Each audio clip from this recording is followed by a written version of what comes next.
Hello sir, আমি বনশ্রী হালদার। আমি আপনার দেওয়া পরিবেশ প্রকল্পটি এই ভিডিওটির মাধ্যমে দেখাবো। তো আমার পরিবেশ প্রকল্পটির বিষয় হচ্ছে মহাকুম্ভ। আমরা সবাই জানি মহাকুম্ভ শুরু হয়ে গেছে 2025 সালের 13ই জানুয়ারি থেকে 26শে জানুয়ারি পর্যন্ত এই কুম্ভটি চলবে। আমাদের সনাতনী ধর্মের মানুষদের কাছে এই মহাকুম্ভটি খুবই স্পেশাল।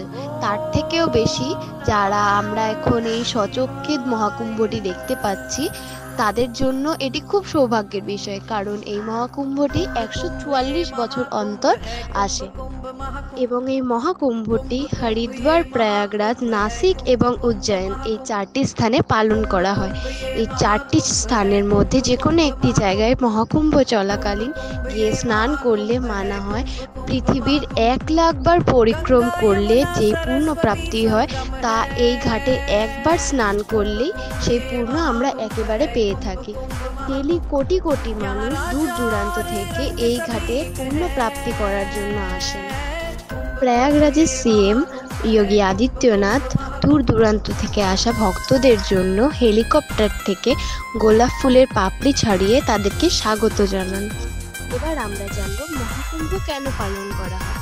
আমরা সনাতন ধর্মের মানুষেরা জানি, যখন দেবতা ও অসুরদের মধ্যে সমুদ্র মন্থন হয় তখন যে অমৃত সেই মন্থন থেকে প্রাপ্তি হয় সেটা দেবতারা নিয়ে নেন, কিন্তু অসুররা সেই অমৃত পাওয়ার লোভে দেবতাদের পিছু করেন টানা 12 দিন ধরে।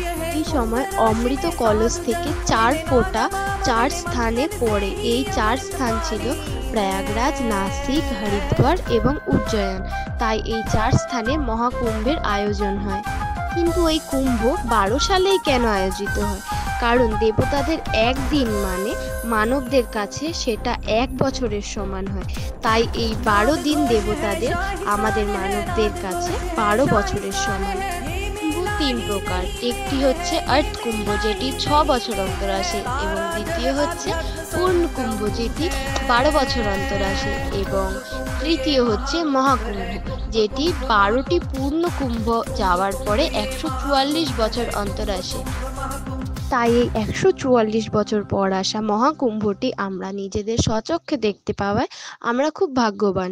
তাই আমাদের এই মহাকুম্ভে অবশ্যই যাওয়া উচিত।